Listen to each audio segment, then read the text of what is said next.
Mestre, o feudalismo, a ascensão, a queda. A gente viu aí um processo chamado cruzadas. A gente viu também o renascimento comercial, o renascimento urbano, o renascimento científico e cultural, tá? Tudo isso configura com o fim do poder da Igreja Católica, o fim da hegemonia da Igreja Católica, tá? Melhor dizendo. E agora a gente vai começar a entender algumas coisas que acontecem na Europa a partir, assim, do ponto de vista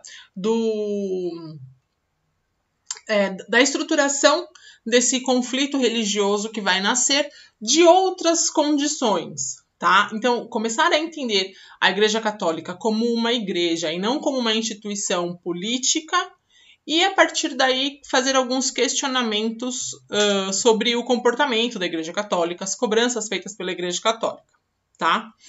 Então, quando a gente fala aí, vocês estão vendo, né, as causas e os antecedentes da Reforma Protestante. Então, a gente pensa o seguinte, a Reforma Protestante, ou a Reforma Religiosa, ela teve causas que estavam relacionados a aspectos políticos, então, esse fortalecimento do poder do Papa em relação aos estados, tá? Econômicos, o crescimento do capitalismo e o fato da Igreja Católica não permitir certas cobranças ou certas condições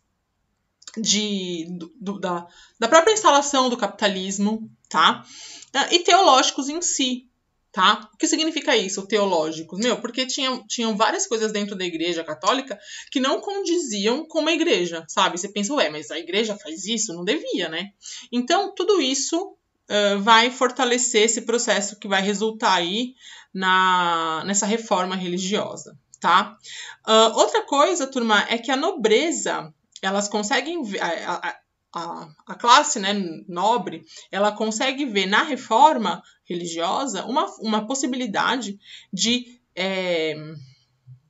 romper, de quebrar completamente o vínculo que o Papa, como autoridade, tinha em relação ao poder dos reis, ao poder político, tá? E aí também a ideia de que a questão dos interesses econômicos estavam passando dos limites, sabe? Tipo, a igreja, ela cobrava muito imposto. E a nobreza ficava sem grana por conta dessa cobrança desmedida de impostos, tá? Teologicamente falando, o ponto assim mais crucial desse contexto, que é a reforma religiosa, é a insatisfação do Martinho Lutero, que vai ser a liderança dessa reforma, tá? Tanto que a gente pode ver aí a reforma protestante como reforma luterana, certo? O Martinho Lutero, ele tinha várias decepções, né? Acho que essa é a palavra correta. Ele tinha várias decepções com algumas práticas da Igreja Católica. Então, como vocês sabem, nesse período a Igreja Católica ela era a autoridade da Europa Ocidental, certo? E ela tinha muito poder, ela era muito rica, ela era dona de terras imensas. E aí, ela não estava feliz com o que ela tinha, ela estava sempre cobrando mais dinheiro. Por exemplo, vendendo indulgências. O que é indulgência? Eu pequei. Eu cometi um pecado, né? Aí eu vou lá, confesso, né? Na Igreja Católica, a confissão, ela é uma prática comum. Aí você vai lá e confessa o seu pecado. Padre, eu pequei. Ô, minha filha, conta o seu pecado. Eu fiz isso, isso e isso. Aí o padre fala assim, não, tá bom. Então é o seguinte, eu te absolvo, não faça mais isso, lá. E agora, como penitência, você vai rezar 100 Ave-Marias ajoelhada no milho. Pô, padre, mas dói o joelho, né? Caramba, 100 Ave-Marias ajoelhada no milho. Então faz o seguinte, ó, filha, você me vende a sua penitência. O que significa isso? Eu pagava para o padre um valor, ele comprava, eu vendia para o padre a minha penitência, né? E dava para ele, além da possibilidade dele cumprir a penitência no meu lugar, eu dava dinheiro para ele. Eu vendia para ele o direito e comprava dele a ação em si, o ato em si, sabe? De ajoelhar no milho e falar, pô, ela pecou sem Ave Marias, certo? E aí a Igreja Católica fazia isso demais, tipo, muito mesmo. Os membros do clero cumpriam penitência no lugar dos fiéis, e em detrimento disso, eles cobravam. E a igreja foi enriquecendo mais ainda, certo? Fora isso, a venda das relíquias sagradas. Esse pedacinho de madeira, esse pedacinho de tecido, tá? Enfim. E a venda de cargos no clero. Você quer ser bispo? Então compra o direito a ser bispo. Você quer ser a ser bispo? Compra o direito a ser bispo. Você quer ser cardeal? Compra o direito de ser cardeal, tá? E aí, obviamente, né, isso começou a ficar muito feio para a Igreja Católica. O Martinho Lutero era membro do clero.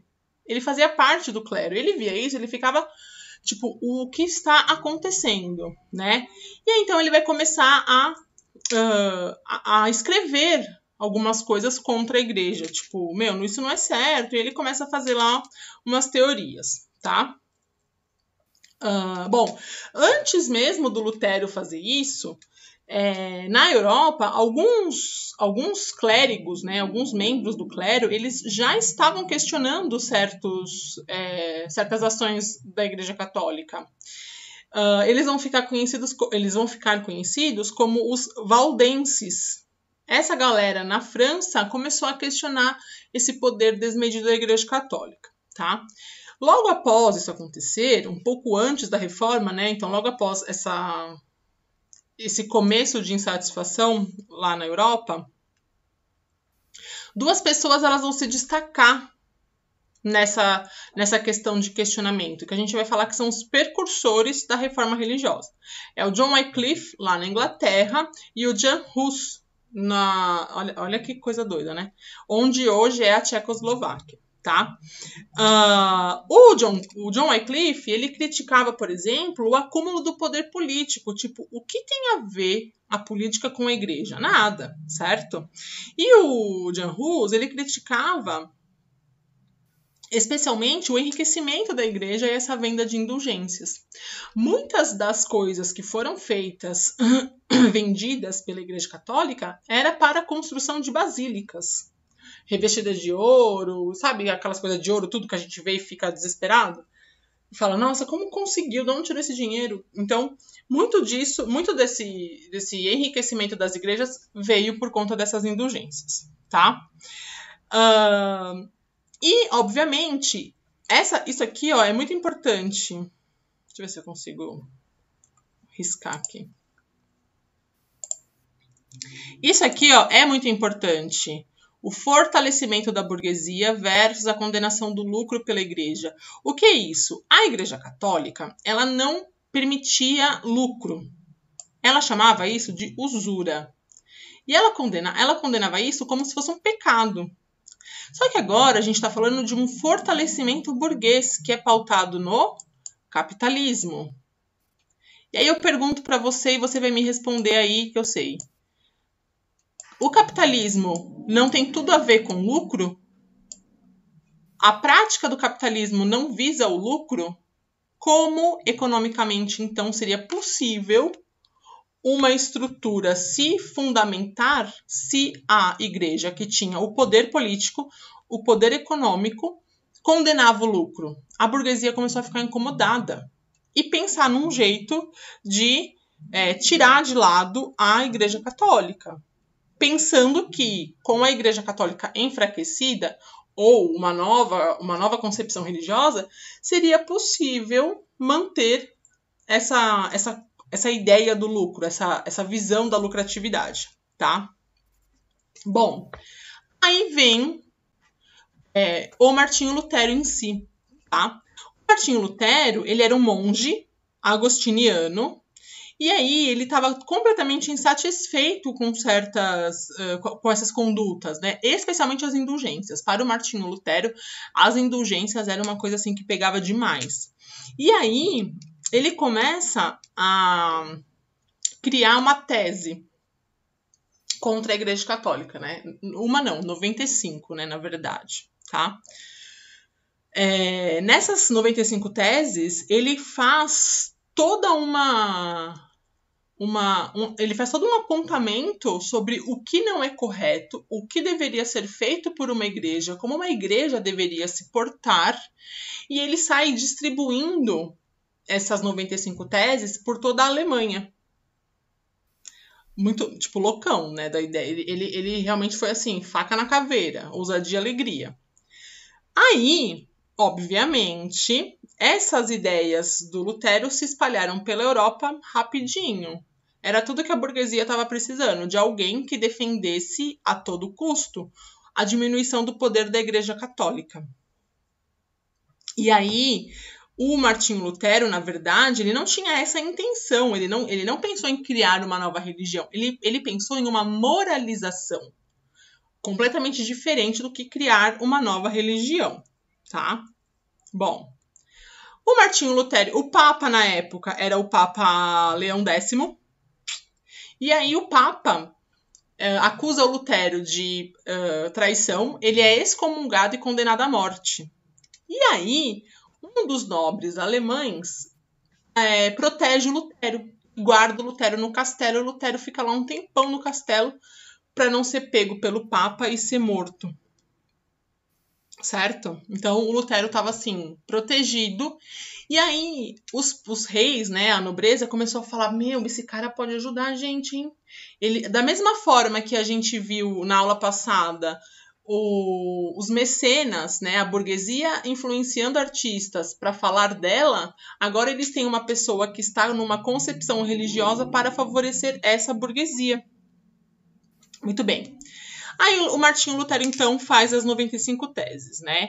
Bom, dentro dessas 95 teses, o Martinho Lutero defendia, assim, basicamente, que a Bíblia deveria ser a única referência para quem acreditasse, né, em Deus, em Jesus Cristo. Lembrando que essas reformas religiosas, elas têm um cunho cristão, tá? Então, são religiões cristãs que nasceram. Então, mas ele defendia que a Bíblia devia ser a única referência, tá? E que as pessoas, elas deveriam ser salvas sem tipo, eu vou lá eu pequei, né? Então eu preciso ser salvo, eu vou lá e confesso meu pecado. Pequei de novo, eu vou lá e confesso meu pecado. Ele falava que não precisa disso. Não deve haver um intermediário entre o fiel e Deus. Que o fiel pode falar com Deus o quanto ele quiser, sabe? Tipo, ele não precisa ficar vendendo a sua forma de viver e nem pagando dinheiro para ser perdoado. E aí o Lutero, então, ele se baseava nessa construção de que somente a fé era necessária para que as pessoas fossem salvas. A leitura da Bíblia deveria ser feita de forma livre. Cristo como único e exclusivo, sabe? Tipo, a ponte entre os fiéis e Deus seria Jesus Cristo. Por que ele faz isso? Porque todos os santos da Igreja Católica, eles eram uma forma de ganhar dinheiro. Era uma forma de ter uma referência financeira entre a crença da pessoa e Deus. Por isso que nas igrejas evangélicas não se tem imagens, não se fala de santos. Porque o Martinho Lutero pensou que se ele conseguisse cortar essa relação, haveria menos corrupção dentro da igreja que, no caso, era só a Igreja Católica mesmo, né? Ele não pensou em criar uma religião nova por enquanto. E aí, então, ele se baseia mais ou menos nessa ideia, sabe? A gente não precisa ir lá na igreja ficar confessando pecado, é só ler a Bíblia porque para a Igreja Católica, ler a Bíblia não é o suficiente, você tem que ler a Bíblia e ter boas obras, né? O Martinho Lutero falava que isso não era necessário, era só ler a Bíblia, ter o entendimento e a compreensão da Bíblia, e aí, então, as 95 teses se espalham rapidinho pela Europa. Nessa época, o Gutenberg já havia inventado aquele aparelho que consegue fazer as prensas mais fáceis, né? Que a gente vai chamar mais tarde de imprensa. Então, já existia esse aparelho que vai conseguir... eu esqueci o nome do negócio. Que vai conseguir copiar várias... muito mais rápido, né? As 95 teses e consegue espalhar pela Europa toda. E foram feito a impressão, né, dessas teses e tal. E aí, rapidinho pegou na Europa inteira, tá? Bom, a partir daí, o Lutero, ele constrói uma ideia de uma reforma religiosa. Até então, ele estava fazendo algumas críticas na tentativa de manter a Igreja Católica, porém moralizada, sabe? Vamos moralizar a Igreja. Mas aí o negócio começou a ganhar uma proporção tão grande, tão grande, tão grande, que realmente a gente vai viver um processo de conflitos, inclusive, gerando uma reforma religiosa, uma nova religião, certo? Por que conflitos, Porque lá na Europa, os católicos eram maioria. E os católicos defendiam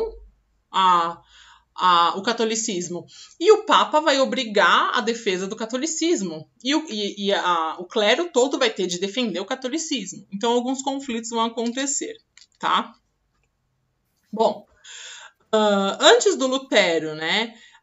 Eu expliquei para vocês que algumas pessoas já tinham tentado fazer essa moralização da igreja, tá? Porém, realmente foi muito difícil, eles não conseguiram. É realmente com o Lutero que isso acontece, tá? Dessa atuação, né, dessa forma de visão do Martinho Lutero, nasce o protestantismo, que é um braço do cristianismo que rompe com a Igreja Católica, certo? Esse rompimento vai dar como liderança dessa nova igreja, dessa nova religião, o Lutero, na Alemanha especialmente, tá? Porque ele é excomungado da Igreja Católica. Parou aqui? Não. Como eu falei para vocês, se espalhou tão fortemente a ideia que chegou em vários lugares. Uma das pessoas que vai adotar as ideias do Lutero para criar um contexto religioso também é o João Calvino. O João Calvino morava na Suíça e ele vai adotar esse modelo do Martinho Lutero. E o Calvino, ele foi muito mais esperto do que qualquer um possa imaginar. Por quê? Para ele ter o apoio da burguesia, que estava super forte, e garantir que as ideias dele fossem realmente adotadas, o que ele faz? Ele cria uma relação de trabalho, ganhos e salvação. E aí, o que o Calvino ele cria de teoria? A predestinação. O que significa isso? Significa que quanto mais dinheiro, maior é o sinal da sua salvação. Ou seja, ele vai valorizar o lucro, ele vai valorizar o acúmulo de capital. Quem ficou super feliz com isso? A burguesia. Por quê? Porque ela já estava nesse processo de acúmulo de capital. E aí, então, ele vai valorizar o trabalho e vai valorizar o guardar dinheiro, que é o que nós entendemos hoje como a premissa do capitalismo, que é o lucro. Certo? Ele foi muito inteligente. E aí, obviamente, ele foi super abraçado na Europa, especialmente aí na França e na Suíça, tá? É o que a gente chama de calvinismo. Só ele Não. Lá na Inglaterra, tivemos a história do Henrique VIII. Mas o Henrique VIII é uma história um pouco diferente, né? Porque o Henrique VIII, na verdade, ele tinha como ideia... Ele se apaixona por uma moça, e essa moça, ela não quis ter nenhum tipo de relação com o Henrique VIII, que era muito, como é que eu posso dizer? Ele era muito dado aos relacionamentos extraconjugais, tá? Vamos dizer assim. E aí, o Henrique VIII, ele conhece essa moça, e aí ela fala, não vou ficar com você, eu não vou ficar com você, não vou ficar com você, não vou ficar com você, não vou ficar com você. E aí ele fala assim, vai. E ela fala, não vou, você quer ficar comigo? Então você se separe da sua mulher. Junto dessa ideia, o Henrique VIII, ele não tinha tido filhos homens, ele tinha só meninas, e os meninos, eles morriam. Bom, naquela época eles tinham filho pra chuchu, né? E aí, assim, vários nasceram e morreram, outros nasceram, mas eram meninas. E aqueles que não morreram, né, as meninas sobreviveram. E ele achava que era culpa da Catarina, que era a esposa dele. A Catarina era a herdeira do trono de um dos reinos da Espanha. A Catarina de Aragão. De um dos reinos da Espanha. Super próxima ao Papa. E aí o Henrique VIII ele pensa, bom, então tá. Eu vou me separar da Catarina para casar com a Ana, que eu estou, apaixonado. E aí ele chega e fala, Catarina, meu bem, valeu, foi bom, adeus. A Catarina faz um escândalo e fala, você não vai separar de mim, não vai separar de mim. Ele fala, vou. E ela fala, então vou contar pro Papa. Acho que daí vem a expressão, né? Pode chamar o Papa que eu não mudo de ideia, ou que eu vou fazer, porque a Catarina chamou o Papa. E o Papa disse para ela o seguinte, Catarina, fique tranquila. Eu vou, se o Henrique vier com essa conversa, eu vou falar para ele que vou expulsar ele da igreja. E ele não vai querer. Aí a Catarina fala, tá bom. Voltou lá, Henrique, então, né? Não vou separar. E se você quiser separar de mim, o Papa falou que vai te excomungar da igreja. Aí o Henrique pensou, deixa eu ver. Eu não quero mais ficar casado com ela e posso me livrar da igreja católica, que cobra imposto pra caramba. Se mete em todas as decisões políticas que eu quero tomar sozinho. Me obriga a fazer coisas que eu não quero. Beleza, Catarina, vamos separar e pode falar pro Papa que eu não tô nem um pouco preocupado com o que ele vai fazer comigo. E aí o Henrique se separa da Catarina, casa com a Ana e ele faz isso aqui, ó, que é super importante pra gente na história dessa reforma, que é o ato de supremacia. Com isso, ele diz assim, ó, chega de Papa. Eu agora sou chefe de Estado, eu chefe da igreja na Inglaterra. Não tem mais Papa. Não tem mais pedir a opinião do Papa, não tem mais pedir a bênção do Papa, não tem mais dividir dinheiro com o Papa. Agora é tudo meu, tá? Com isso, ele faz uma tomada de bens e de terras da igreja para si, para a própria Inglaterra, e aí ele institui o anglicanismo. O rei é reconhecido como chefe supremo da igreja lá na Inglaterra, certo? Ninguém deveria falar nada para o Papa, não mais, né? Somente para o Henrique VIII como rei da igreja, como rei da Inglaterra e chefe da igreja agora, tá? Agora, em termos de rituais, de ideias, tudo muito parecido com a Igreja Católica. Inclusive, assim, oh, meu Deus. É muito parecido, a estética da igreja é muito parecida, tá? O que ele faz mesmo é uma separação em relação ao poder do Papa e ele permite a separação que durante muito tempo para a Igreja Católica foi tido como um pecado, né, muito, muito sério, muito severo, inclusive, tá? Bom, aí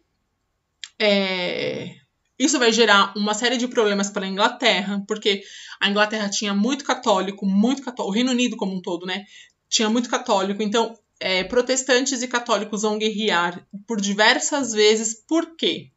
Alguns reis, algumas partes da nobreza se converteram ao anglicanismo. Outras continuaram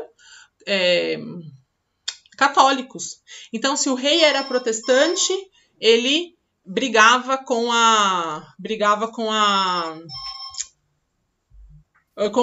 os católicos. Se o rei era católico, ele perseguia os protestantes. E assim foi indo, tá? No ano de 1559, uma das mais importantes rainhas ascende ao poder, toma o trono na Inglaterra, que era uma mulher. A Elizabeth I, filha do Henrique VIII, e ela acaba se tornando um emblema, né? E é uma mulher, coisa que o Henrique VIII achou que não ia conseguir, né? Que tendo filhos somente homens, né? Teriam essa continuação de poder e tudo mais, mas não acontece, tá?